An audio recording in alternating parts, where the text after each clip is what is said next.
Welcome to Meme Reads. Today we'll be covering r/Am I the Butthole? Am I the butthole for returning a birthday gift that I got from my boyfriend after he insulted me about my colorful past? I dipped into my savings and got Mike, my boyfriend, a PS5 for his birthday yesterday. He knew that he was getting a PS5 because he told me that the PS5 is the only thing that he wants. We've been together for 4 years, so the cost didn't matter to me.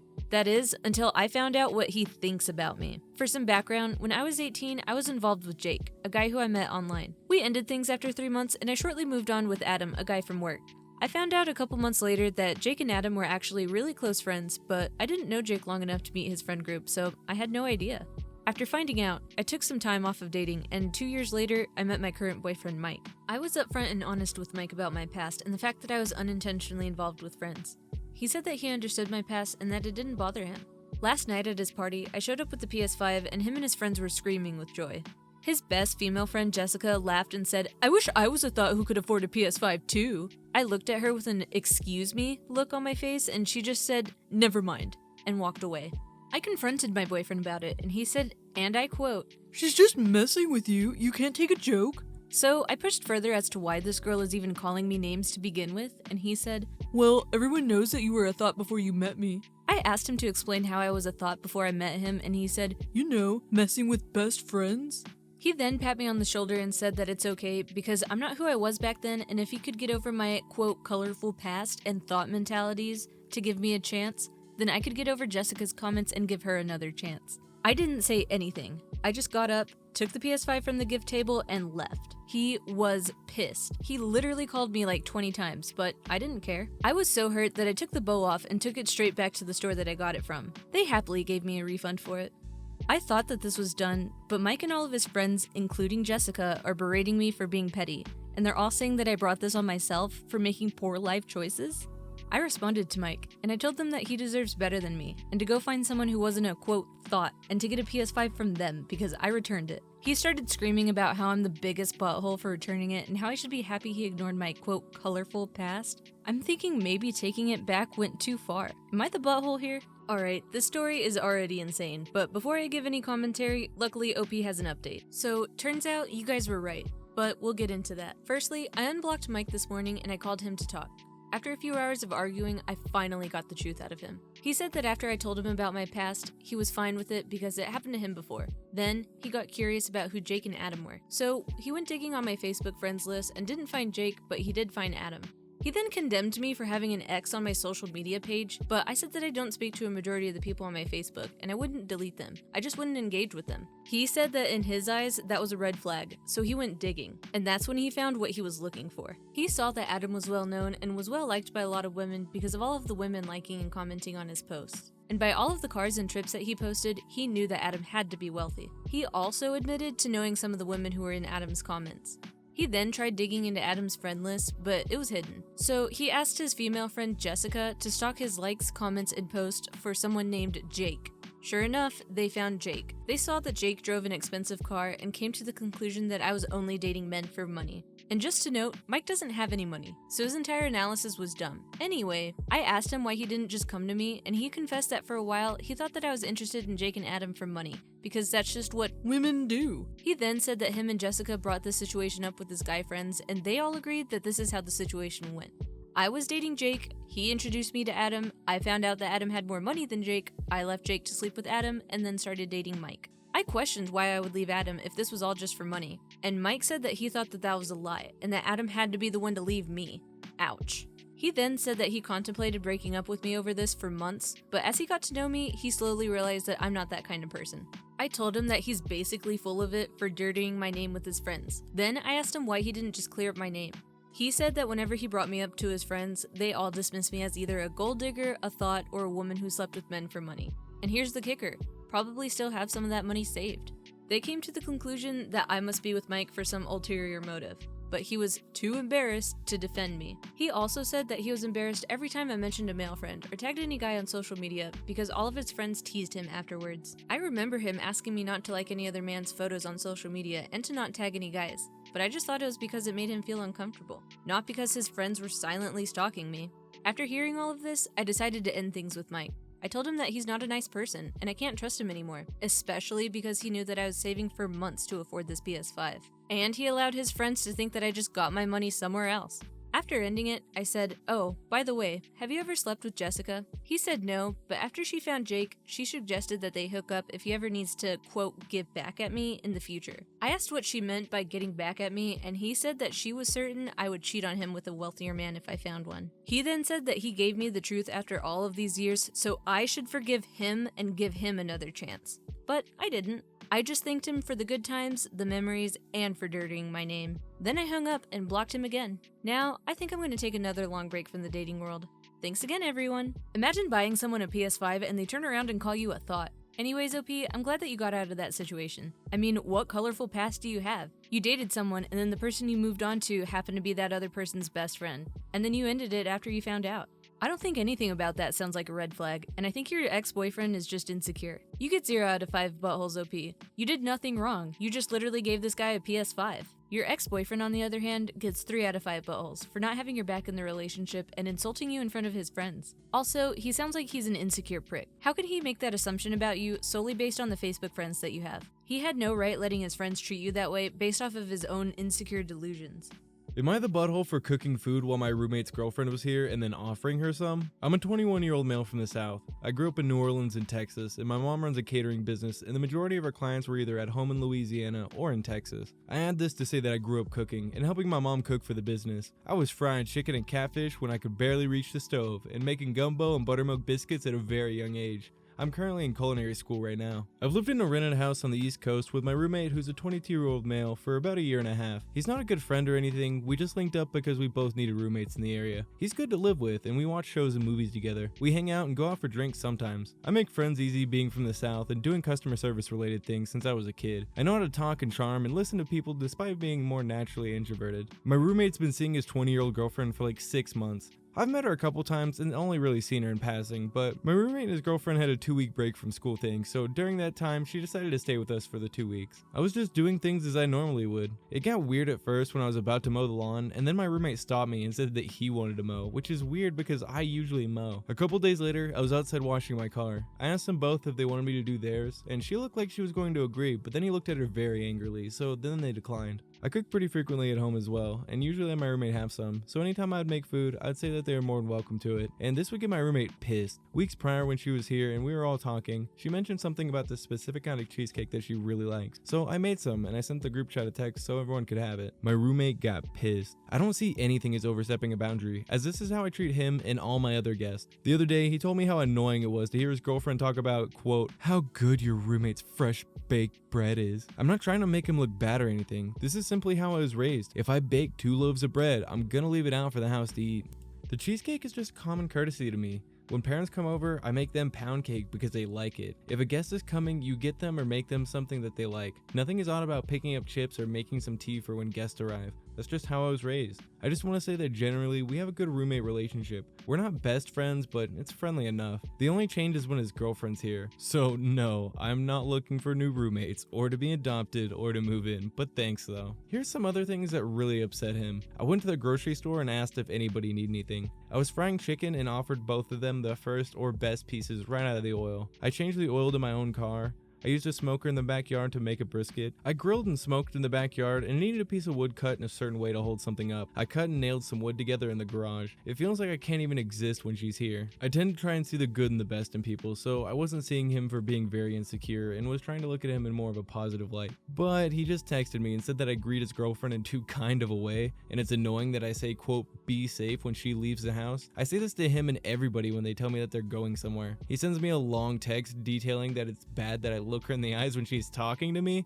Maybe it's time for a new roommate. Before the judgment, I really like this comment down below. Not the butthole. You're raising a bar he doesn't want raised by getting things done. He wants to pretend that he's a better partner than he is. He also doesn't want you highlighting the things that he isn't interested in doing. In a way, you're unintentionally showing that he isn't the best partner material to keep around. Keep doing what you're doing. He's being ridiculous. I 100% agree. He's super insecure about everything that you're doing in your life. Just by being yourself, in some weird way, you're intimidating his relationship in his eyes, which is not okay. Just because he feels like less of a man because you can do more than him in the house doesn't mean you have to stop what you're doing, OP. You get a rock solid 0 out of 5 buttholes in my opinion, because you're not doing anything wrong, you're just living your life and being awesome. However, your roommate gets 3 out of 5 buttholes for being insecure and weird about having his girlfriend around you and you just being a normal guy. Also, I feel like he might deserve more because it sounds like he might be emotionally abusing his girlfriend. However, there's not enough here for me to tell, so I can't jump to any conclusions. I don't know, I might be crazy, but to me all the hints are there. Maybe you guys could let me know what you guys think about it in the comment section, but I really think that something else might be going on here. Am I being unreasonable for going on a quote nice guy rant at my niece? So here it goes. I'm a 35-year-old guy and I'm currently looking after my niece, who's 16, for the summer while her parents are out of the country for work.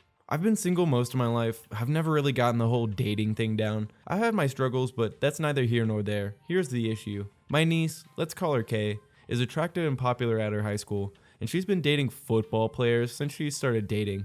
Now, being single and somewhat jaded, I've noticed a lot of these jock types tend to not treat their girlfriends well. They have a reputation for being arrogant and self-centered. I've been concerned about Kay, so I decided to talk to her about it. The other night, after overhearing yet another one of her phone conversations where Kay's current boyfriend seemed dismissive and rude, I sat her down for a talk. I told her that she's worth more than what these athletes give her credit for, and that she should consider dating somebody who's genuinely value her for more than just her looks. I suggested that she might want to consider dating a nice guy for a change, somebody who would truly appreciate and respect her. This is where it got heated. Kay got defensive and said I was being judgmental and didn't understand her relationship. I may let my frustrations get the better of me, and I went on a little bit of a rant, saying things like, jocks only care about themselves and their egos, and nice guys like me will never get a chance. I also may have it implied that her choices reflect badly on her. In hindsight, I can see how I came off as bitter and envious. Kay stormed off and now she doesn't want to talk to me, saying that I'm being, quote, a butthole for generalizing her boyfriends and not respecting her choices. I didn't mean to upset her, I was just concerned for her well-being.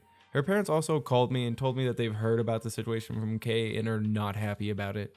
I'm torn about this. Am I being unreasonable here? You can see how you came off as jealous and envious. You are jealous and envious of a 16-year-old girl. Not only just a 16-year-old girl, but your 16-year-old niece. That's so weird and creepy. OP, you can't project your insecurities onto your family. The amount that you're intruding into your niece's life is not only creepy, but it's just not right. Even if you were her own father, this level of intrusion into her life is not okay. You can't tell her who she can date or how she can live her life. OP, for being a weirdo and sticking your nose in your niece's life and ranting at her about your own insecurities, you get a solid 3 out of 5 buttholes. I know this seems a little bit harsh, but the way you're intruding into your niece's life could really cut off your guys' relationship permanently. If you don't change the way you're treating your niece, she might just cut you off. Your niece, on the other hand, gets 0 out of 5 buttholes. She has every right to be pissed off at you for what you've done. You're a total creep and this is not okay. Am I the A for leaving my husband at home while I spend the week at my brother's because of how he, quote, buys groceries? I've been in a committed relationship with my husband for 17 years, and overall, things have been great. We've had a few rough patches, but what's important to note is that while he earns more than me and is considered to be the main provider, I have a substantial trust fund that ensures that we're financially stable. I work part-time as a teacher while attending university, earning less than him, and most of my income goes towards tuition. Our household income exceeds over $200,000 annually, while the average in our area is below $50K. One ongoing issue we have is my husband's frugality. He likes to control my spending and have the final say on how he uses his earnings. It's worth mentioning that I've never used any of his income and have no intention to do so. However, the main point of contention between us is his frequent visits to the food banks. Despite having more than enough food at home, he insists on going to the food banks to save money. He intentionally looks disheveled and uses our beat-up car to blend in, even though he's never experienced food scarcity. I've explained to him the need for food donations in our community, even showing him some social media posts from local food banks, but he remains indifferent. I suggested that he volunteer or donate to gain first-hand experience, but he refuses. The unfortunate part is that since we're never short on food, most of what he brings home ends up getting thrown away anyway. To date, I discovered our fridge filled with fresh produce and meat that clearly didn't come from our regular grocery store. When I confronted him, he admitted to going to a food bank after seeing a Facebook post about a donation of fresh food. People on social media were already asking if there was any left, and there wasn't. I showed him these comments, but he brushed them off, claiming that people should have gone earlier. Exhausted by the situation, I packed a bag and went to stay with my brother for the weekend,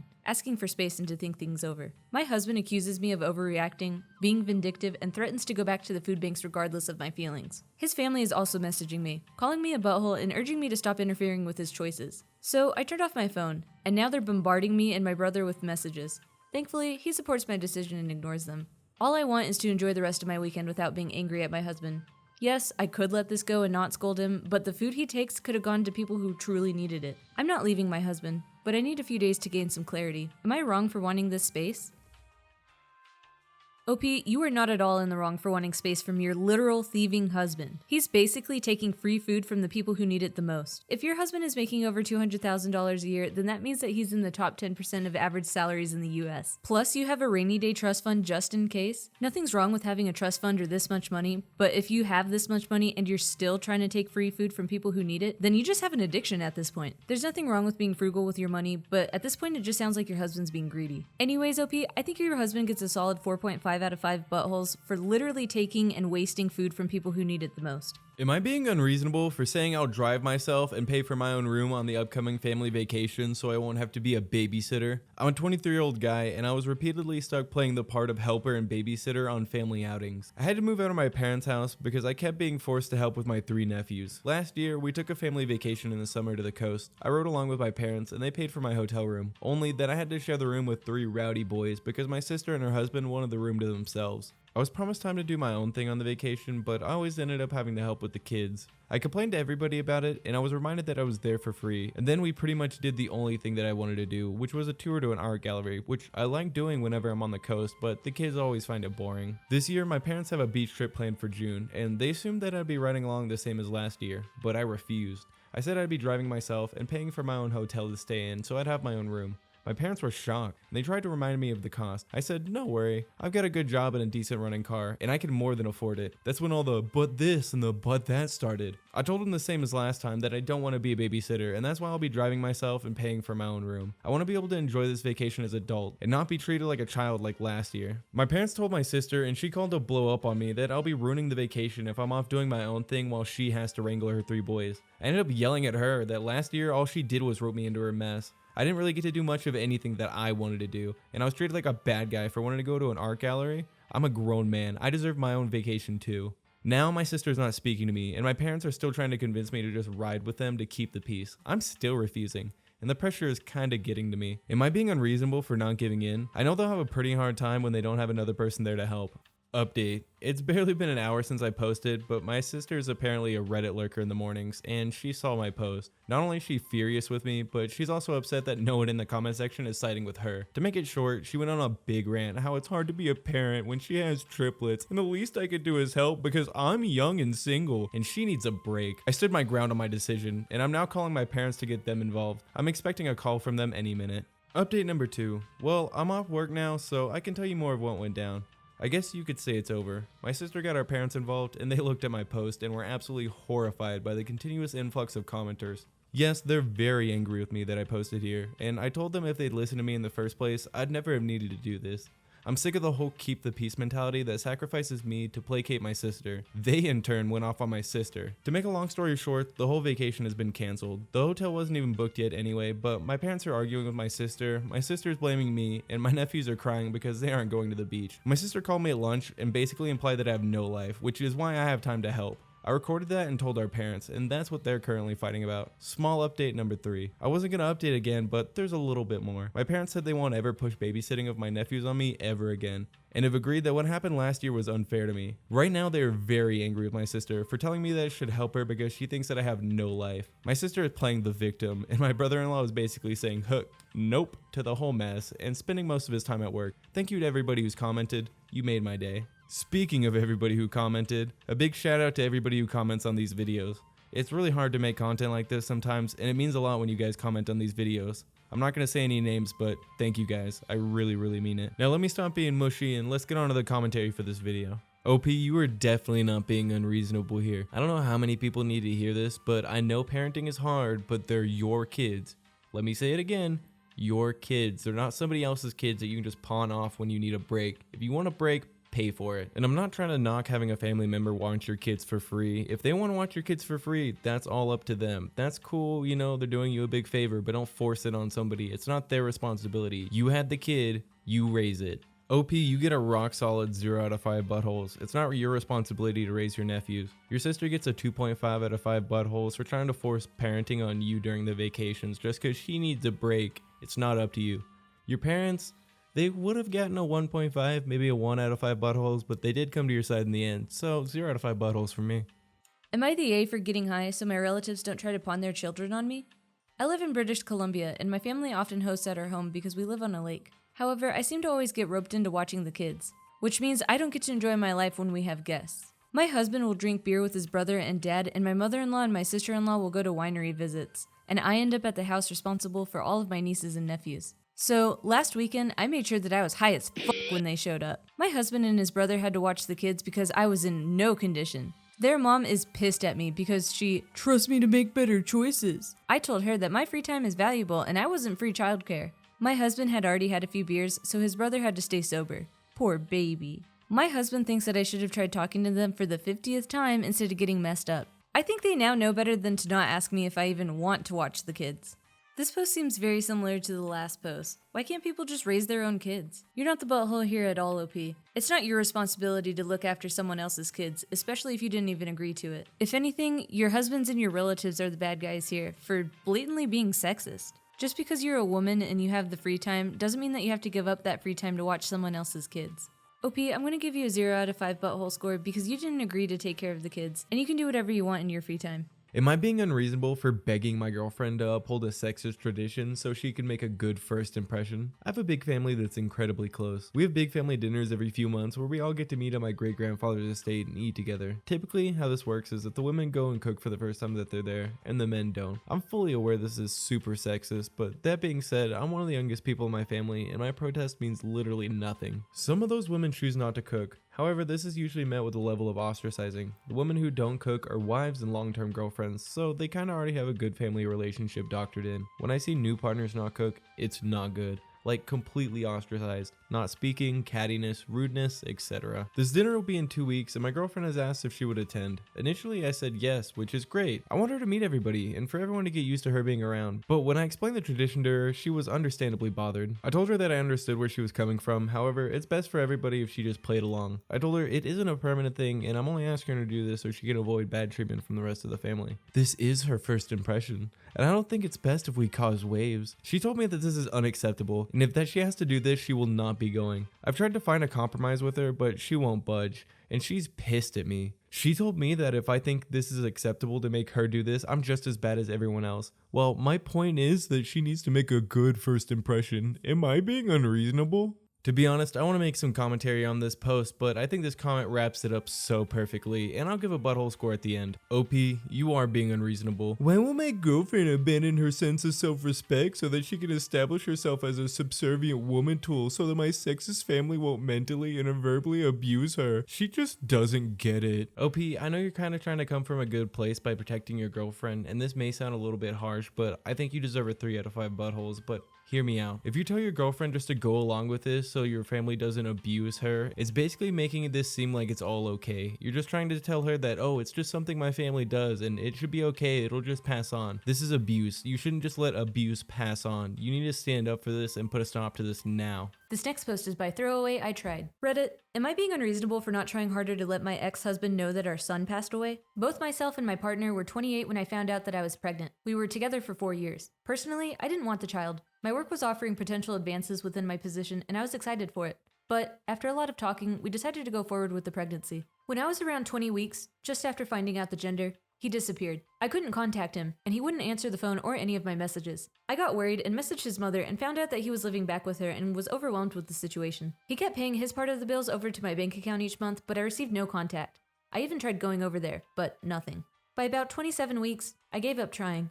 Gave up crying and just got on with what I thought was a future as a single mother. I bought everything needed for the pregnancy over the next couple of weeks and set it all up.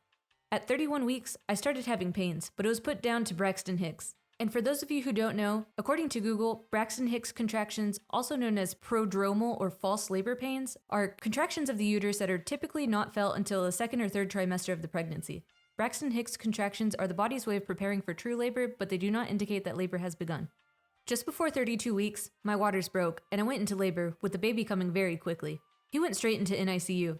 I sent messages and I even called my ex-husband and his mother, but no response. Less than a week later, my son passed away due to complications of early birth. I again tried to contact my ex-husband and his mother. I left voicemails and messages, but nothing. The next few weeks were a blur, But with the help of my mother and father, his funeral was arranged. They tried to contact my ex-husband and his mother also, but still nothing. I sent a few more text messages, nothing. I'm assuming that we were all probably blocked, but honestly, at that point, I didn't care. I was just so broken. His funeral came and went, and it was beautiful and horrible. I stopped messaging and told my family not to bother after the funeral had passed. I just couldn't deal with it anymore. About 5 months after my son's birth and death, my ex-husband turned up. He just let himself in. I wasn't even home. But when I got back, he was instantly hostile. The flat was clearly not set up for accommodating a small child. He demanded to see his son. I just broke down and told him what happened. I have never seen him so sad and angry. He stormed out, slamming the door on his way out. Within half an hour, I got a nasty phone call from his mother, followed by messages from his siblings and his other family members. They sent messages like, "How dare I not let them know something so serious? And how could I hide something like that out of petty and spite?" I truly didn't. I really did try, but I couldn't keep trying. It's been nearly 3 weeks now of them being awful. I was speaking to my sister this weekend, and she said, "To be frank, it was a bit of a jerk move not to keep trying. They deserve to know."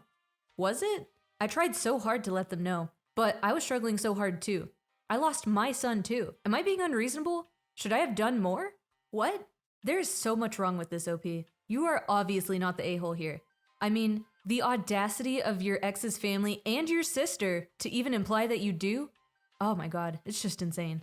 Edit. Thank you all so much for your responses. Sorry for not replying to any. Reading them has been a lot. Honestly, I'm going to drink a bottle of wine, or two, read your kind responses, and cry myself to sleep. Writing this all out and living it again has been hard. Unfortunately, I'm not able to change my locks. The landlord said no. But my tenancy ends on the 12th of June, and I already have a new flat to move into. And thankfully, my dad has been able to cover the cost of a private therapist, and I see her again Tuesday.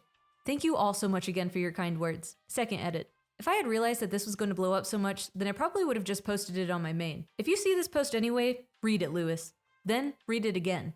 Then read the comments. Then just leave me alone.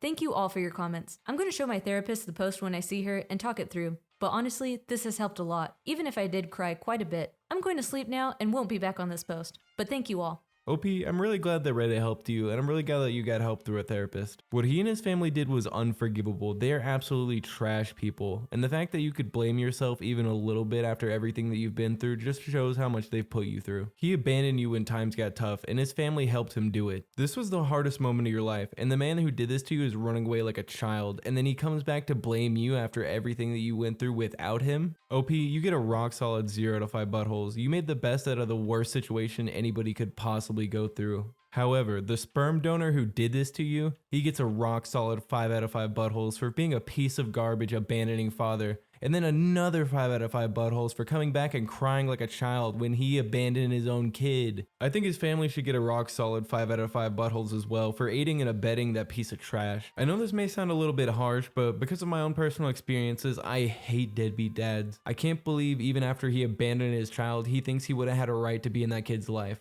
This next post is from Own Throwaway Fish. Am I being unreasonable for using my friend's quote logic against her and making her cry? I'm a 36-year-old female, and I went no contact with my narcissistic family last year after I was done being their scapegoat. My friend was encouraging me to quote, call my mother and reconcile for Mother's Day. And I explain again about the emotional and mental abuse that I went through and my mother's refusal to take accountability or seek therapy. And then she lectured me on how, quote, it's hard being a parent. She's a parent and I'm not. And that, quote, as the eldest, you should have helped your mother out around the house more and helped out with your younger siblings. And then I should let bygones be bygones and call my mother for Mother's Day. I then told her, so you think if I do more chores and accepted more parentification as a kid, I wouldn't have been abused? If it's hard to be decent to your kids, then you shouldn't be a parent. Maybe you should have helped your abusive ex-husband around the house more. Maybe you shouldn't have had dinner 10 minutes late because, you know, his job is stressful and it's hard being a provider and a father. Next month is Father's Day. You should call and reconcile with him. How could I, as a child, stop the abusive behavior of an adult when you as an adult couldn't stop your husband from abusing you? She cried and walked off. Our mutual friends agree that she was wrong to pressure me to reconcile with my mother, but she meant well and didn't understand, and you took it too far. I did it to make a point on how abuse isn't okay from anybody, even your parents. Am I being unreasonable? Man, to be honest, guys, I'm really on the fence about this one, but I did really like this comment from Snoodoodles down below. OP, I definitely don't think you're being unreasonable here. I hate people like that. I have a strained relationship with my mother as well, and it grinds my gears when someone tells me I have to make up with her because she's my mom. Your friend needs to get out of her bubble and realize that some parents just aren't good parents. On that point, I couldn't agree more. Some people are just not good parents, and I don't think some people realize that, especially if you've grown up with really good parents, you know, somebody you can look up to and idolize and respect. You couldn't even imagine them being such a piece of trash, but some people are. However, getting on to the point of the story, I definitely get where you're coming from, OP, and she had no right to butt into your life like that, but you did kind of snap back at her very harshly, and that was a really sick burn, so I could see how she would be upset by that. But she did kind of call for it. I don't know, guys. Maybe you guys could tell me down below what you think, but I'm a little on the fence. I don't think I could give a score for her. However, her friend definitely deserves a 1.5, maybe 2 out of 5 buttholes for butting into your life. But did she really deserve for you to take apart her logic so harshly right in front of her face? Like, you weren't wrong, but dang, OP, you kind of burned her sick. Like, I don't know, it was really harsh. It might have been too far, but I don't know, maybe she deserved it. But you guys let me know down below, was it too harsh? Was it not too harsh? Was it not enough? I don't know. This next post is by Used Mention 1364. Am I the bad guy for embarrassing my cousin and getting us kicked out of a restaurant? I'm a 25-year-old woman and I don't have any kids yet. I never really wanted them growing up, but I figured I'll eventually have kids in the future once I get my life together. My cousin Sarah has 2 bad-behaved kids from a previous relationship and a newborn baby with her boyfriend MJ, who's 40. Last night, my mother, sister, Sarah, and I went to a sushi restaurant, and this was my first time having sushi. After we ordered, I had a hard time using the chopsticks. My cousin started obnoxiously laughing. The waiter came over and asked if I wanted training wheels, which is a little plastic item that attaches to the chopsticks and it helps you hold them in place. My cousin laughed and said, "Sorry about her. She constantly embarrasses herself and us." I just gave her the side eye and put the training wheels on. When it came time to order desserts, her boyfriend MJ finally joined us, claiming that he was, quote, busy. She went on to tell her boyfriend about how stupid and slow I was for not knowing how to use the chopsticks, and how the waiters and everyone now know how much of an embarrassment I am. My mom asked her what her problem was, and she goes on a rant about how I'm so embarrassing and that it's no wonder I'm jealous of her being a mother, and how no one wants to have kids with me. I finally had enough. I said, I don't want kids because I don't want them to turn out like spoiled brats like yours. And you're calling me an embarrassment? Didn't your boyfriend MJ just have a baby with you and his wife? Wait, what? Your baby literally has a sibling a week apart from her. You probably learned how to use chopsticks by eating his wife's leftovers. I guess when she was attacking me, it was fine because everyone turned on me. It got so loud that management had to get involved. Sarah was screaming and crying. MJ was yelling at me, and my mom and sister were berating me for being mean. Management brought us the bill and told us to please pay it and leave. My mom paid the entire bill, but my sister said that I was a butthole for embarrassing Sarah and getting us kicked out, and how she's probably going through some postpartum depression. Now, I don't know if I went too far, seeing as she's probably going through some post-baby stress. Am I the bad guy here? Alright, first of all, there's a lot going on with this post already, but luckily we do have an update. Thank you all for the overwhelming responses. I've been wanting to put Sarah in her place for a while now, and I'm just glad that I did. However, Sarah's mom got involved and is mad at me. Apparently, MJ told Sarah that him and his wife were separating. Sarah found out that he lied because she was secretly stalking his wife's Facebook page, and got the shock of her life when his wife, not Sarah, posted a newborn baby picture and MJ was there for the birth. Sarah did the math and realized that he had gotten both of them pregnant the week of his birthday. She confronted him and he confirmed it. He also said that she'll have to get over it or he'll leave. So she stayed and is now constantly in shambles. Not my problem. Now on to the problem. She kept the wife's baby a secret and only told her mom, who told my mom, who told my sister and I. So they said that they were pissed because I wasn't supposed to repeat it. But I didn't know that it was classified information. After like a week, that's all everyone talked about. Sarah's mom, my aunt, reached out to me this morning and said that Sarah's problem with me is that I always said that I don't like kids, and only a, quote, horrible person won't like kids, and that I was mean to her kids about 2 months ago. 2 months ago, she wanted to go to a party with MJ and asked me to watch her kids. All 3 of them, for free. I told her no because they're untrained and I don't feel comfortable watching a newborn, and she'll have to pay me to put up with the other 2. So I guess that's why she's still holding grudges?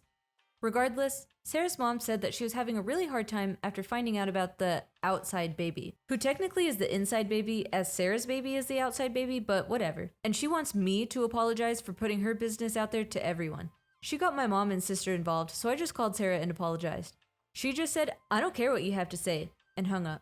Regardless, I held up my end of the bargain. Hopefully this gets blown over because ya girl is tired. Man, OP, this story was crazy.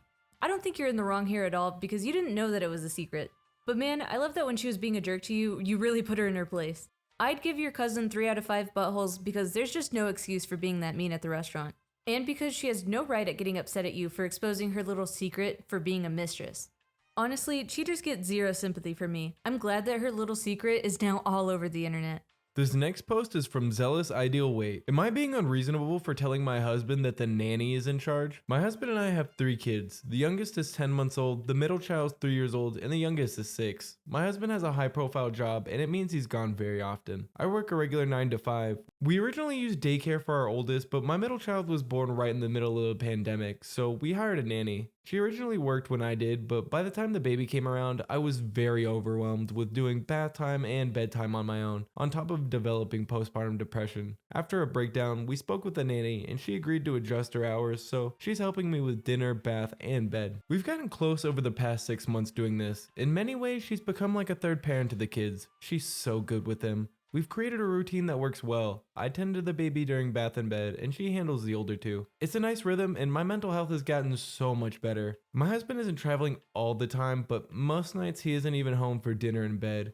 He will help me on the weekends when he's home, but because he's gone so often, he's reluctant to be firm with the kids. There are times when he comes home when our nanny is there. He tries to help her with bath and bed, but he allows the boys to roughhouse, lets them break the routine, and it seriously throws them off and delays bedtime. My nanny has shared with me that she feels awkward. Obviously, she doesn't want to undermine her employer, but it makes her job so much harder. But my husband also doesn't want her to go home when he arrives, as he can't handle the kids alone. I told him if that's the case, then he needs to defer to the nanny and follow her lead. She knows our boys best, and she has to deal with the aftermath if they don't listen and give her a hard time. My husband feels like she's just an employee, and he's the dad. His salary does pay for her. However, I don't feel this is fair to her. So I told him that he either follows her lead for bed and bath, or he doesn't help at all. He tells me that I'm allowing the nanny to take over and replace him. Am I being unreasonable? There is about a million things that I could say about this post. However, I think this comment from a deleted user down below wraps it up so nicely. You were not being unreasonable. I'm so angry at these responses.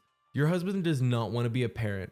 Your husband wants to be a fun-time uncle who comes in, rolls everybody up, dishes out the sweets, but makes sure nobody makes it to their bedtime, and then dips out when the children start having an unpleasant reaction to the disruption. These "you are being unreasonable" comments are unhinged and blatantly sexist. Big news, dads also have to be a freaking parent. It is completely reasonable if the only partner doing the parenting puts the foot down on unacceptable parenting behavior. Edit. Because I'm feeling salty on OP's behalf. God, the sexism is strong here. Why does a dad always have to be the fun time guy and mom has to be the downer going and doing the actual parenting? This is a huge problem in society. You're sitting here perpetuating a sexist system as if it's good for children. You know what's really good for the children? Having a father who is an active partner in parenting. It's also completely false that the children won't recognize as they grow that the dad's not giving enough of a shot about them to actually be present in their lives. When they look back at it as adults, it's gonna be mom they respect. It was mom who provided the safe, healthy environment for them to grow in. If facts make you feel insulted, you should work on yourself. Man, deleted. I know you took a lot of heat for that, but you were spitting facts. OP, you are not being unreasonable here at all. Your husband gets a clear 1 out of 5 buttholes for not being a parent. I mean, he still has time if he changes his attitude and starts spending more time with his young kids, but right now it looks like he's going down a bad path of being very disconnected from his children. Am I being unreasonable for not negotiating to leave our toddler in the car? As the title says, my husband is angry because I got very upset how he handled the situation with our toddler. I came home from an appointment today and asked how things went when I was gone. My husband said that our 3-year-old fell asleep in the car, and he ran to the coffee shop to grab a drink while our son slept in the car. I asked him if he brought our toddler with him, and he said no. I told him that he cannot, under any circumstances, leave our child unattended in a car. He said it was only for 90 seconds, and the door was locked. I told him there was no negotiating in this situation, and if he cannot take our son with him, I would prefer if he wouldn't take him at all and just leave our son with me. I then told him that there's a million different things that could happen to him if he just left him in the car alone. My husband then left the house very angrily because he said I won't listen to his thoughts about why it's okay. Am I being unreasonable here? OP, I definitely agree with you. You are not being unreasonable. Have you seen Ricky Bobby? Have you not seen Talladega Nights? Oh my god, that kid whipped that car around. The lady was in the store for like 5 seconds before Ricky Bobby was whipping it out of the parking lot saying, I want to go fast. Okay, all jokes aside, nothing happened this time, but this could have been in some serious danger. Like, did you guys see that podcast where they were filming in front of a Starbucks and then that car just crashed into the building? What if something serious happened? Like somebody tried to break into your car, or what if somebody wrecked into your car and you weren't there to console your child or be there for your child? Can you imagine how traumatizing that would be? Am I being a jerk for hating my engagement ring? Me and my boyfriend are both 33 and we've been together for almost 3.5 years. We had talked about getting engaged and our future together a few times, but one day he asked for my ring size. I told him and confirmed whether or not he had made a purchase yet, and he hadn't. I was set on having a gold ring of sapphire and diamonds, inspired by the Zora sapphire from the Zelda franchise, but not exactly like it. I found several rings I loved on Etsy that were easily affordable, half a month of his salary tops, and I saved all of them in my favorites and left the tab open on my phone. He and I have access to each other's phones, and I told him that the tab was there for him to look at. I also showed the rings to our close friend so that she could help him out. He later showed me pictures of rings that he found online that were replicas of the Zora sapphire with silver bands. I was honest and I told him that I didn't like them and that I hated the silver and how it looks with the gold and the sapphire. I then reiterated what I wanted with the ring. Then, 4 months later, he botched the proposal. He wrapped the thing in plastic wrap and put it in one of those plastic capsules, the ones that come in the Kinder Surprise eggs, and he had it floating in a half-full bathtub while I was naked, vulnerable, and visibly tired and irritated after working a 13.5-hour day. Meanwhile, he was fully dressed, and the day before we were supposed to go on a beautiful date. The ring he gave me was the Zora sapphire with the silver band, and he knew that I didn't like it. Apparently, he ordered it before showing me the pictures and didn't even consider canceling the order or returning it. I told him that given the circumstances, I don't think we're ready for the engagement, and gave the ring back without accepting the proposal. He was understandably upset and angry and calmed down eventually when I told him that it doesn't change how much I love him. It's far too late to return the ring, so if we get a different one, then we're taking a loss. Am I being unreasonable to ask for a different ring and to wait a little bit longer on getting engaged? No, P, I don't think you're being unreasonable here. You've reiterated what you've wanted countless times, and it's not like it's an unreasonable request. It's not like you're asking for a ring that costs thousands of dollars, you just want it to be a certain color, and the fact that he refuses to accommodate that means a lot. However, this user down in the comments says it best. Not the bad guy. Lots of people are going to come on here and say that you shouldn't need a big proposal or a specific ring to want to marry someone. But truthfully, the way that they propose to you and the ring that they get you are signs of how the other person views and values you. You shouldn't have to beg for what you want, and your partner should want to give it to you after you've communicated what you want. I think you're right to say that you're not ready for an engagement, and that he needs to be more understanding and know that he messed up. Yeah, OP, it's the thought that counts. And in this case, the thought was absent. And for those curious, I really want to know what the ring looks like. Oh, okay, that's pretty neat. So on one side we have the silver one, and the other one we have the gold, and she wanted the gold. You know what? I think I'd want the gold too. Am I being unreasonable for, quote, letting my son starve when he's at my house? I'm a 31-year-old male, and I have 2 children, 11-year-old and a 4-year-old, as well as a stepdaughter who's 9. My son I had with my ex-wife. My daughter and my current wife are mostly irrelevant in this situation. My son's mom lets him eat terribly constantly. She's autistic and is insisting he is too, despite us having him assessed 3 times, and every time them saying no. He is a little different, but I mostly think that's his mom's doing rather than him being autistic. He's relatively normal when he's at my house. The only issue is food. Because she's convinced he's autistic, she exclusively lets him eat whatever is, quote, safe food. Frozen pizza, chicken nuggets, fries, typical kids food. We, however, don't eat that. Every night, either my wife or I make a well-balanced and seasoned meal. The girls both have varied palates. My son, however, will not touch it. He will have full-blown tantrums over dinner and demand, "Mom's food."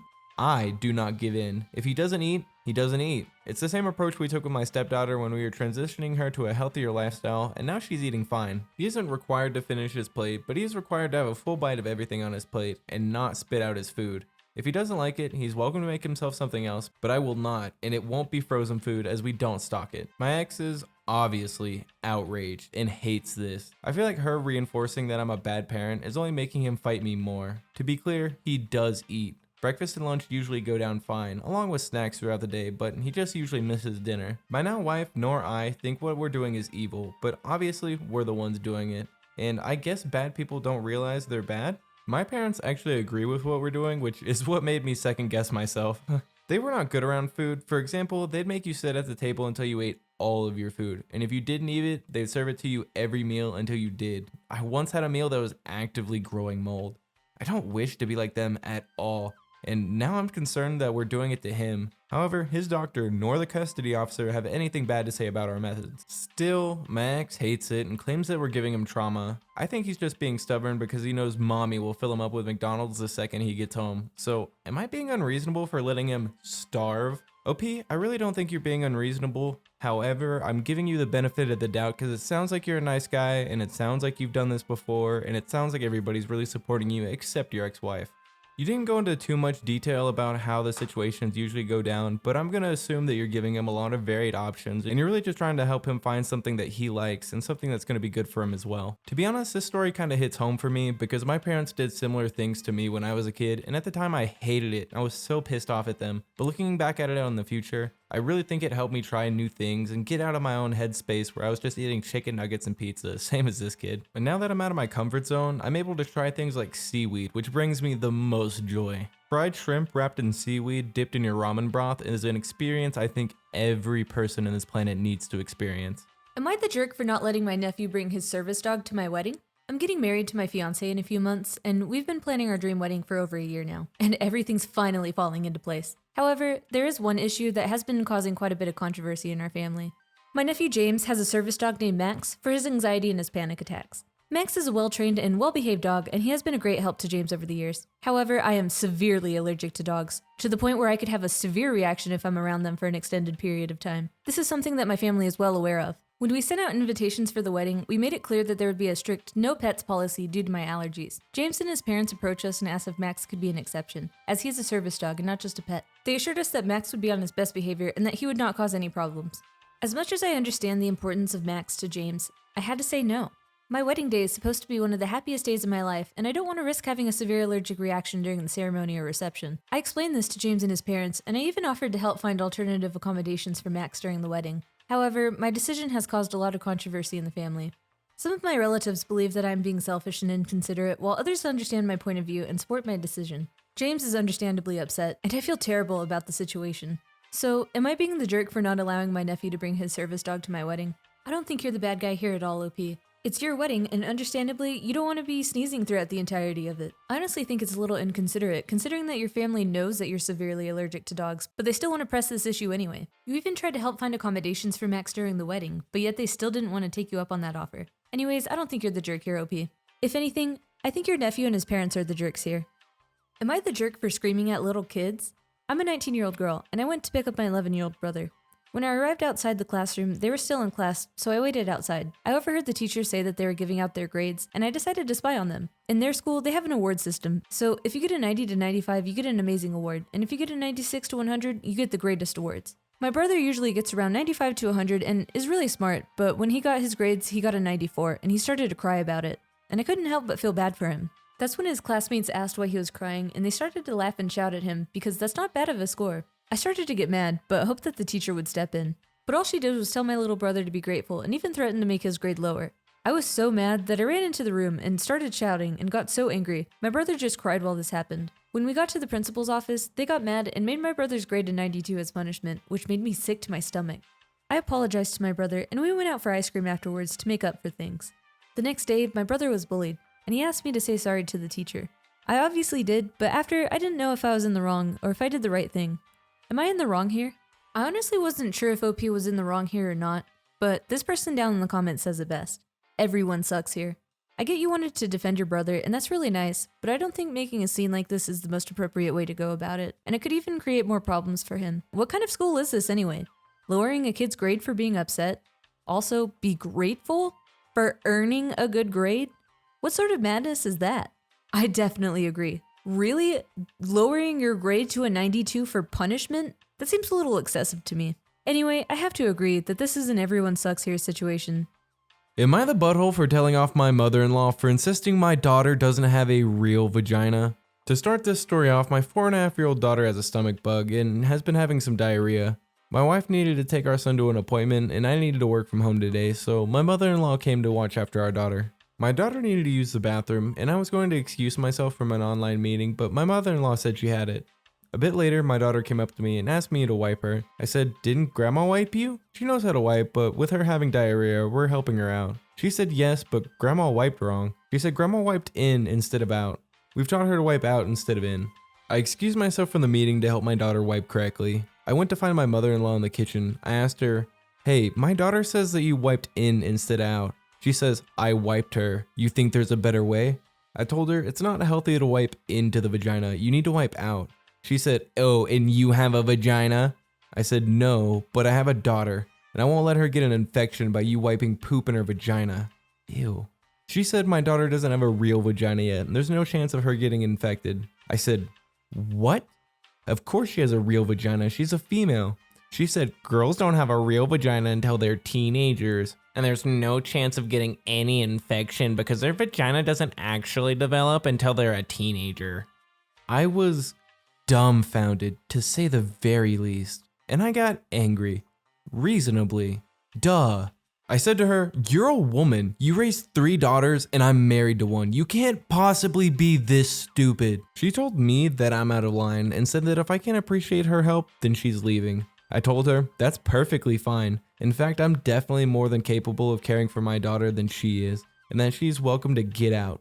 She did leave, and about 10 minutes later my wife called me and said that her mom was furious with me and said I was terrible to her and made her leave without any reason. After some explanation, my wife was on my side. Am I the butthole for defending my daughter's quote real vagina? No, P, you are not being the butthole. Like, yeah, you might have been a little bit mean how you came across, but honestly, the situation kind of deserves it. Like, this is a serious health hazard, and this woman has just not been realizing it for her entire life. She's raised 3 women like this and thought they just magically turned into women at a certain age?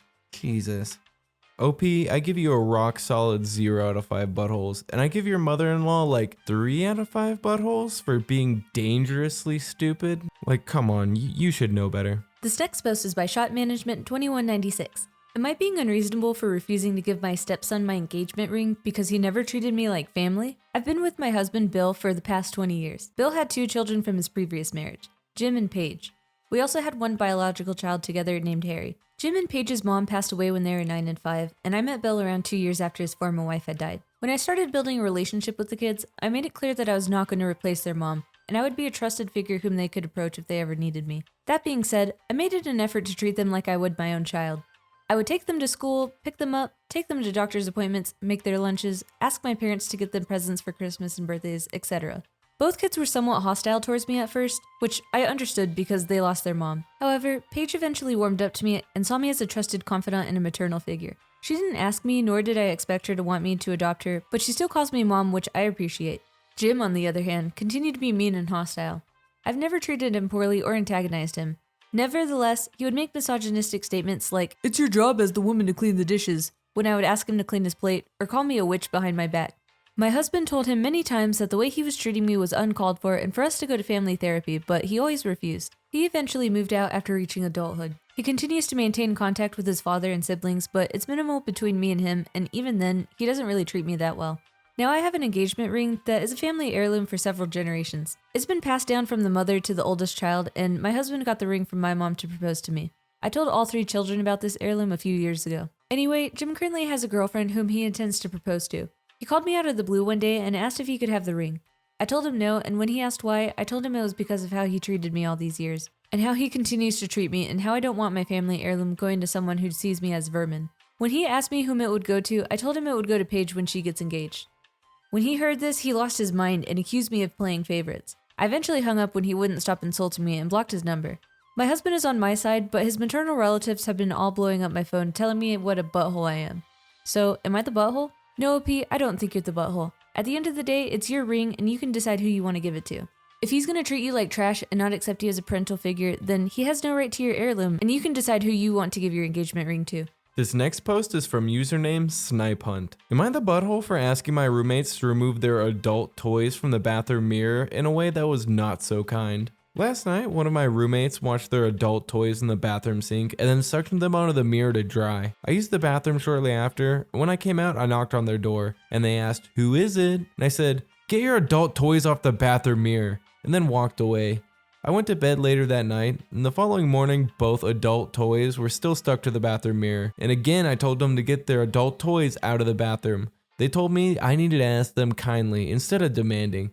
I said I shouldn't have to ask at all. We got into an argument about it, and I'm worried that I may be the jerk because, yeah, I definitely didn't ask kindly, but It's not like I was mean, or it's not like I was unkind either. I feel like I shouldn't have to ask at all for my roommates to not leave their adult toys in the common area. And the insistence that I ask them kindly feels like they're trying to derail from my request for them not to leave adult toys in the common area. Yeah, I'm pretty sure it's just common decency that adult stuff stays in the bedroom. Like, come on, are you kidding me? That's just gross, especially on the mirror. Nobody wants to look at that while they're trying to brush their teeth. Ew. So to be honest, most of us have our own adult recreational stuff. I'm not gonna judge anybody, and mistakes do happen. So if they would have left it out and then been kind about it, like, oh yeah, I'm so sorry that happened, I'll go ahead and put it away. You know, maybe showed a little bit of class about the situation, I might have went a little easier on them, but I think they deserve like a 2 out of 5 buttholes, because that's just gross and classless, man. This next post is from Seaglass2274. Will I be the jerk for telling my best friend his girlfriend is disgusting? I've been friends with Danny since high school, and he recently moved in with his current girlfriend, Lucy. They had a housewarming party on Friday, and Lucy spent most of the time dancing with her own friends who were like her, excitable and extroverted, and dragging Danny away from his conversations with us, his friends, to dance, even though he's more like us, introverted, not a party animal. Later, Danny was being quiet, so I asked him if he was okay, and he said he was just tired, but he kept watching Lucy dancing, and then said something in her ear the next time she came over,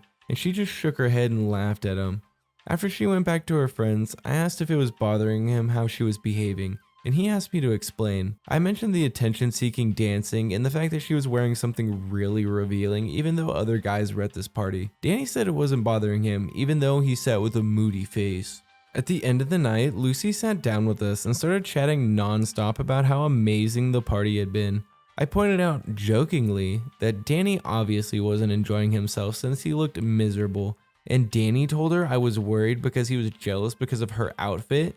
Lucy ruffled his hair, which he hates, and said that he was being quiet because he loved her outfit, which he couldn't wait for all of us to leave so he could, quote, drag her to bed. I thought that was completely inappropriate and said to Danny in that case I would leave if she was going to be disgusting. And Lucy laughed at me, so I did leave. Today, Danny has messaged me saying that Lucy wants an apology before I'm allowed back at their home. But when I asked if Lucy would apologize for making me feel uncomfortable, he said no, she doesn't have anything to be sorry about. I was genuinely only worried about my friend, but I admit I could have just left without calling her disgusting, so am I being a butthole? Update. To clarify, I didn't say the comment about her clothes directly to Lucy. I asked Danny once, then never mentioned it again. I asked him because I know in the past he said that he doesn't like anything overly sexual that makes him uncomfortable.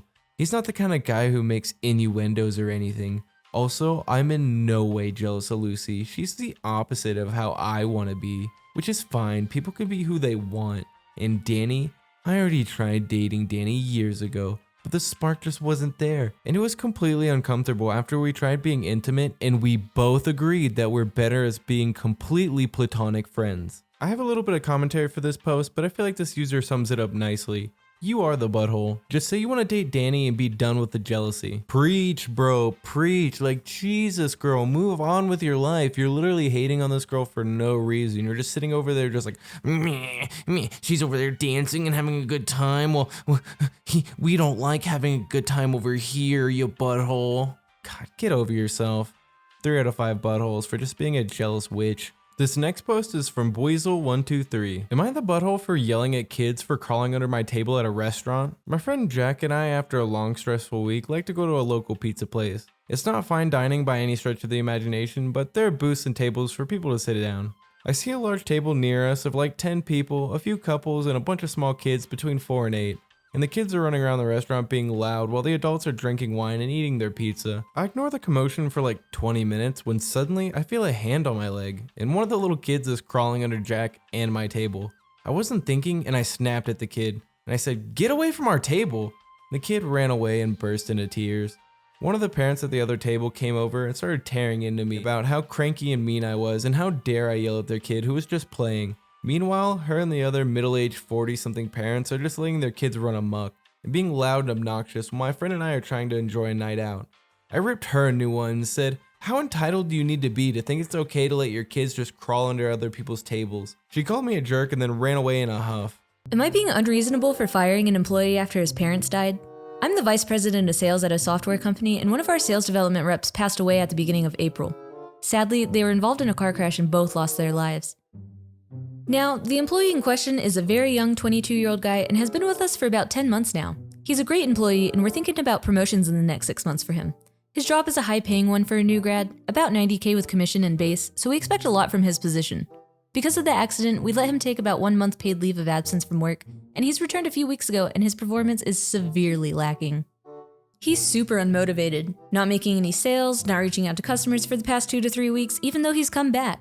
Our whole management team has noticed this, and we decided to let him go because we feel he needs months and months to be able to produce again, and we just can't wait that long.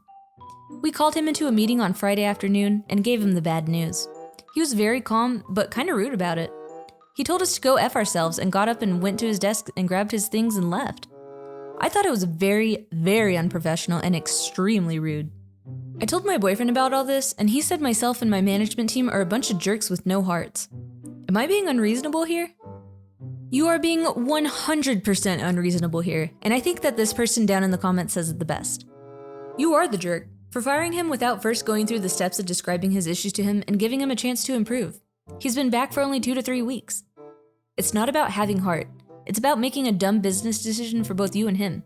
So much smarter just to work with this guy to get him back on track after a temporary setback than to just push the eject button and have to find and start all over with a new person. Dumb. I 100% agree.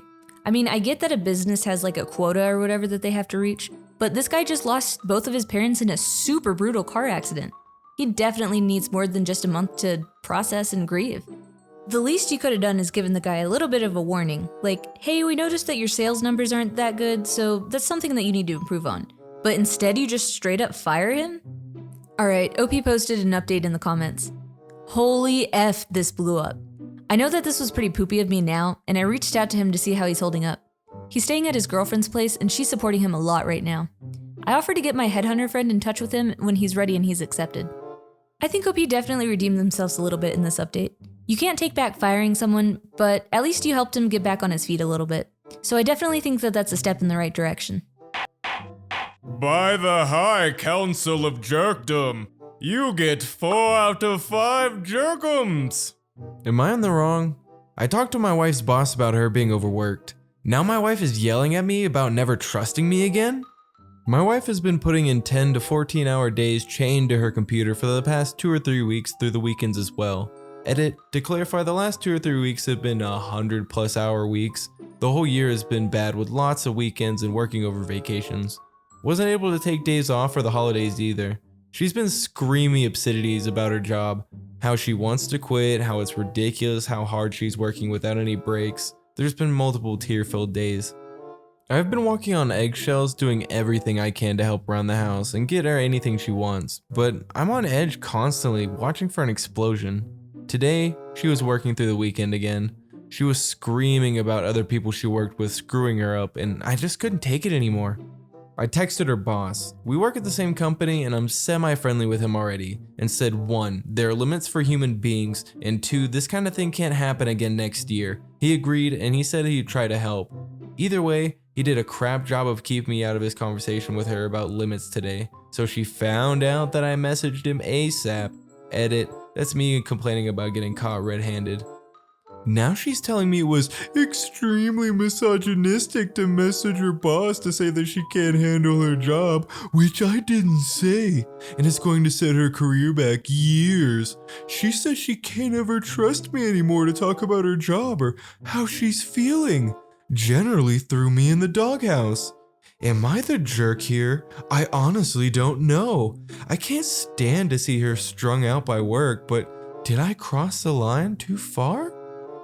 To be honest, OP, yes, you are the jerk here. I understand the mindset of wanting to support your wife and being able to do something for her, but in this situation, doing something for her just makes her look incompetent. OP, all she really needed was somebody to talk to. But instead of listening, you went right up to her boss and said, hey, she can't handle her job and she tells me it all the time. However, before the council can judge OP, there's an update. Edit, I was in the wrong. There's more details in the comments, but I realized almost as soon as I posted that I am a jerk. Reddit is good for perspective, even though sometimes it can be a bit harsh. Let's be honest, I needed the harsh this time.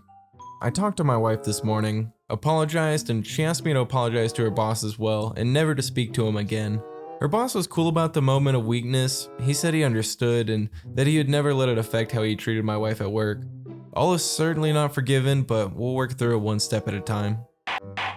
By the High Council of Jerkdom, you receive 3 out of 5 jerk points. Am I in the wrong for telling my wife it was a mistake to stay at a baby shower? So my wife and I have been married for a year and began trying to conceive in September. No luck so far, but the doctor did say our first appointment that it takes close to a year for most couples to conceive. She's been telling people that she's infertile, which isn't true, and the doctor didn't say that.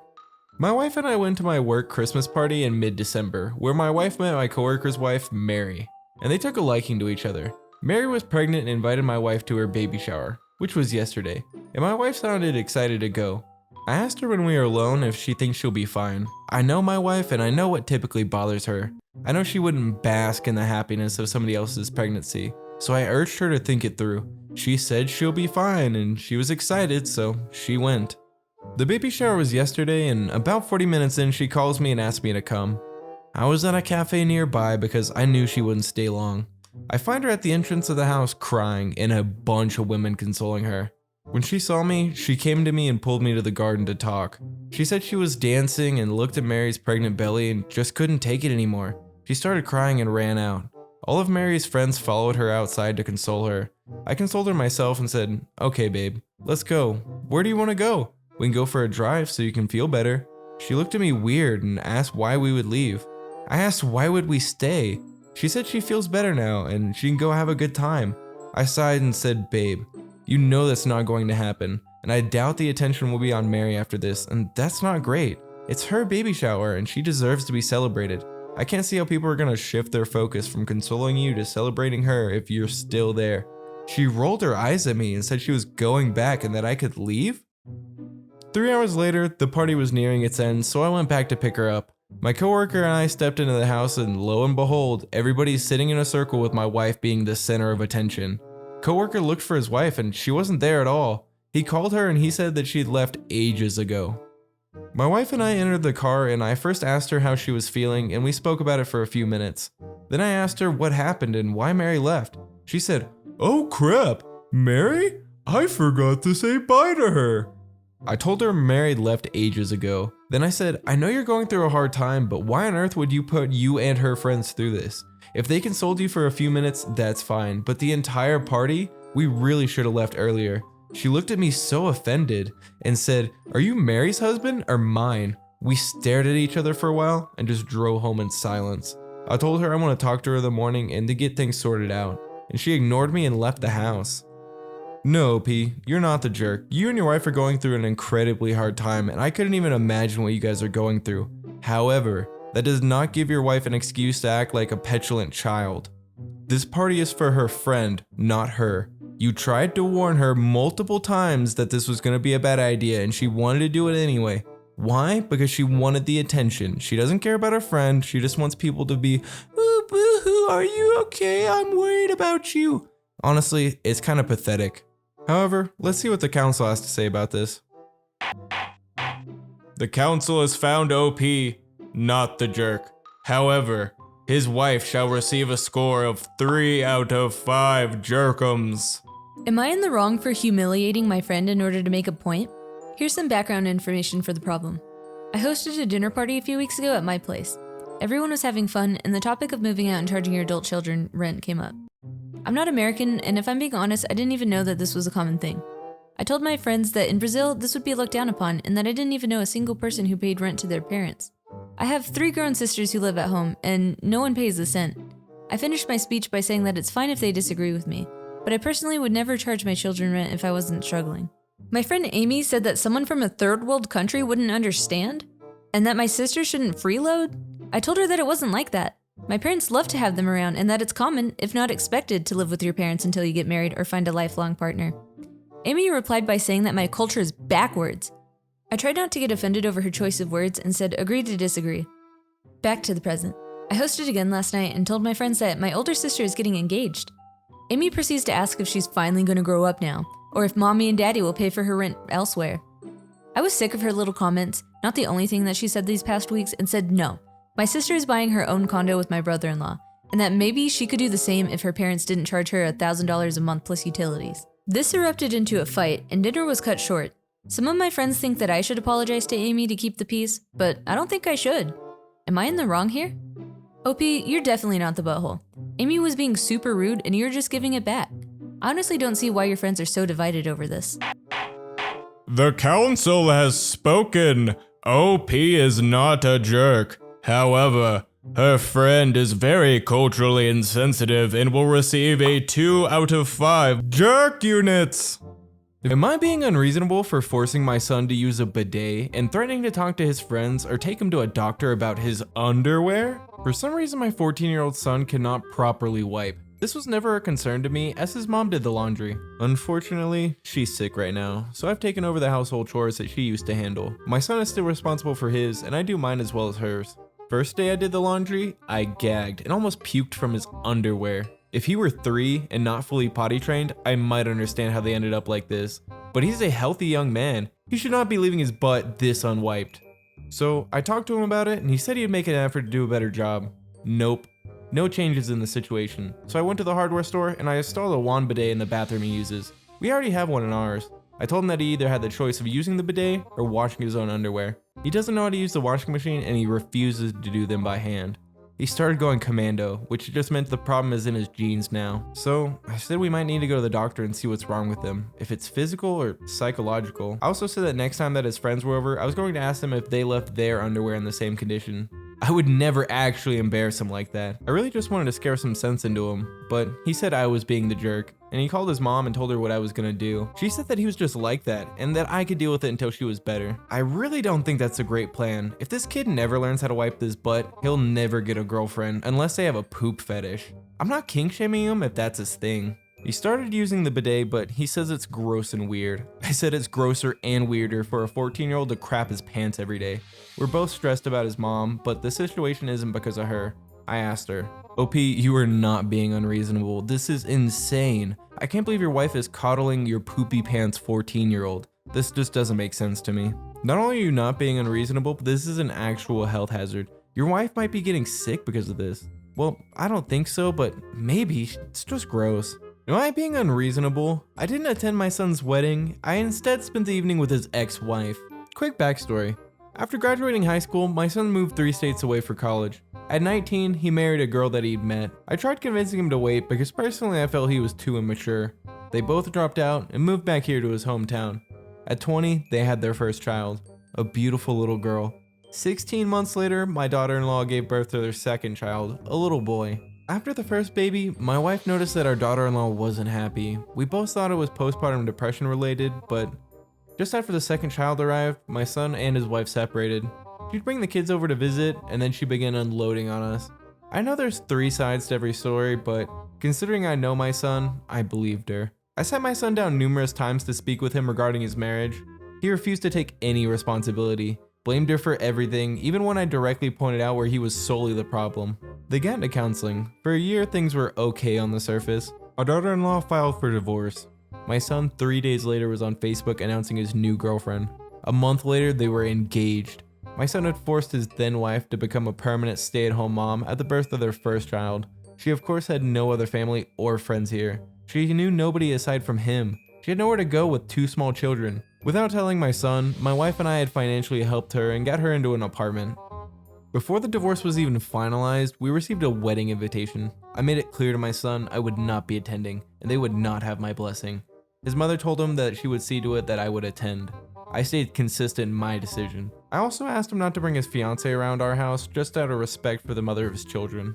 The wedding happened on February 11th. The night before, my wife gave me the final push. I did not attend though. Our daughter also didn't attend for the same reason. My wife picked up our grandkids, got them dressed, and attended the wedding. My daughter and I decided to spend the evening with his ex. I couldn't imagine her sitting alone while her kids attended their father's wedding. She was taken aback that I didn't end up attending his wedding. We took her out to distract her mind. I just wanted to show her that she would always be considered family to us. My daughter also made the joke that they can drop the in-law status and just be sisters now. She was very tearfully grateful. I just realized how badly she needed our support, and specifically on that night. The next morning, my son called to tell me how much of a horrible father I am for not attending his wedding. A few days later, he caught wind that I spent the wedding with his ex. He said that was the ultimate form of betrayal, and further, myself and his sister would have to earn our relationship with him on his terms only. Update: first, I'd sincerely like to thank each and every one of you for your support, encouragement, and all the awards. I know without a doubt I did the right thing. I even feel differently now. His mother shouldn't have attended either, but we can't go back and undo that. So, my son saw the post. I'd sent my daughter the link yesterday so she could read the comments. This morning she texted me at work, "Dad, you went viral!" But anyways, he sent the screenshots of the post and all the comments to his mom, and he told her, quote, "He's dead to me now." Time will tell if he means that. I'm sure he'll see this update too. For that reason, I'm positively certain that the second he needs another cash loan, I won't be dead to him anymore.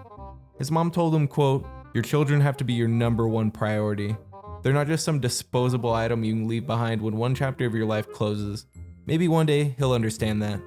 To start off, OP, with that kind of title, you really had me going. I really thought you were being unreasonable. But after reading the story, I really agree with you. Your son really needs to take responsibility for his actions and stop being so immature and just leaping headfirst into random decisions. His kids must come first. Will I be unreasonable for moving out when my parents ask me to pay rent? I'm 23, oldest of 5 siblings, and I'm a full-time student. I also have a part-time job in my field, but when I complete my degree, my employer will take me on full-time. I make enough part-time to pay for school and put money aside. My siblings range from 20 to 10. Both of our parents work full-time. I've taken a lot of responsibilities for keeping everything running in the house. I do the grocery shopping, the laundry, as well as making suppers and doing meal prep for everybody who has lunches ready to take for every day. I also get all my siblings to do their part with regards to household chores. For example, my youngest brother is responsible for feeding and walking the dogs, so I make sure there's dog food in the storage and poop bags on the leash.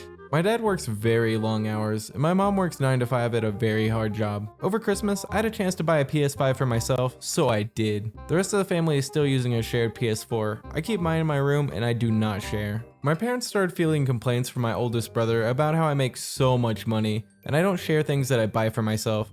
That's totally true. So they had a talk with me where they brought this up. I pointed out how much housework I did. They said it still wasn't fair that I was earning so much money and I still wasn't contributing. And then they told me how much was actually expected of me. So I went in my room and I did the math. If I gave them what they wanted, I'd only have $800 a month left over.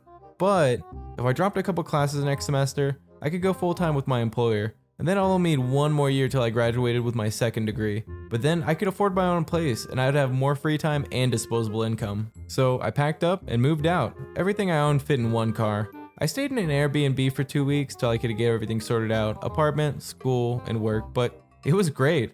I'm not gonna lie, I may have went a little overboard with Tinder. I couldn't have a woman over at my parents' house. I just moved into my own apartment. I'm staying part-time until I finish this semester. I'll work full-time over the summer and then light class load / higher workload in the fall. My older brother has been tasked by my parents to do everything that I used to do. His chores has been split up between the other 3. They're all super upset at me for moving out. My parents are upset that I left them in such a lurch. My siblings are upset that they have to do more chores. My older brother is especially salty because he has no free time to see his girlfriend, and she isn't allowed in the house when my parents aren't home. Me, on the other hand, I'm enjoying my free time. I brought myself a plant from IKEA. I feel bad for screwing them over, but it doesn't make sense for me to do all that work and pay rent on top. OP, I definitely don't think you're in the wrong here. If you have enough money and you want to move out and you think it's going to be a better opportunity for you, go ahead and do it. Don't feel bad for it at all. However, OP, I don't think anyone's really wrong in this situation. It is your parents' house, so if they want to make you pay rent, they can make you pay rent. But they did give you such short notice and you did leave on such short notice, so depending on how upset they are, I don't really think that they're in the wrong. And like I said, neither are you, OP. Your siblings, I can get why they would be upset because they have to do extra work, but you've done that work for a really long time and you deserve your out. It's about time that they put in their share. Hopefully they'll get over it eventually and everything will settle down. Except maybe one person. You know who might be the jerk? Your brother.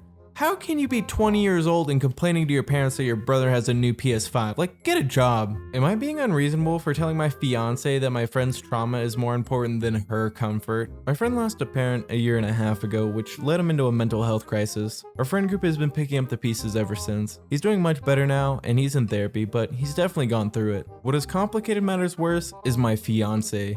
It goes without saying that I love her, but she's the definition of a busybody sometimes. My best friend is a very private person. She knows something has happened with him, but she doesn't know the details of what that something is. She probably never will. But because she's around me and my friends often, as we live in the same house, she hears bits and pieces of the story and presses for more information. I try and circumvent this as best as I can. For example, I step out of the room for more specific phone conversations, but still it's hard to limit the discussion about it sometimes. If it's necessary, we bring it up if she's around in person, but we refer to it as, quote, the Noah situation without giving specifics. Nolan will stop by my place at night when he can't sleep. This doesn't happen at all often, maybe twice a month. He'll text me or call saying he's outside. I'll go sit with him and maybe smoke a little bit, then he'll head home. I'll wait up until I know he's got home safely, then I'll go back to sleep. My fiance hates this. She claims the phone calls always wake her up. They don't. She just sometimes happens to wake up for the bathroom when I'm outside, and that me not being in the bed is alarming. This brings us to last night. Nolan stopped by, and when I came back inside, my fiance said that she was putting, quote, a stop to it. She said that all the sneaking around is making her paranoid.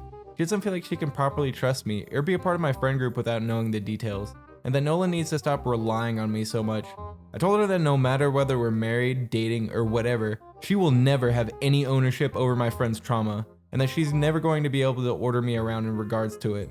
I also said that her comfort is less important than someone's actual physical well-being. She was obviously hurt by this and went to go stay with her mom today. Am I being unreasonable? Edit, she knows that Nolan lost a parent. She doesn't know the aftermath beyond the statement that he had a mental health crisis. Yes, he has specifically asked me not to tell her.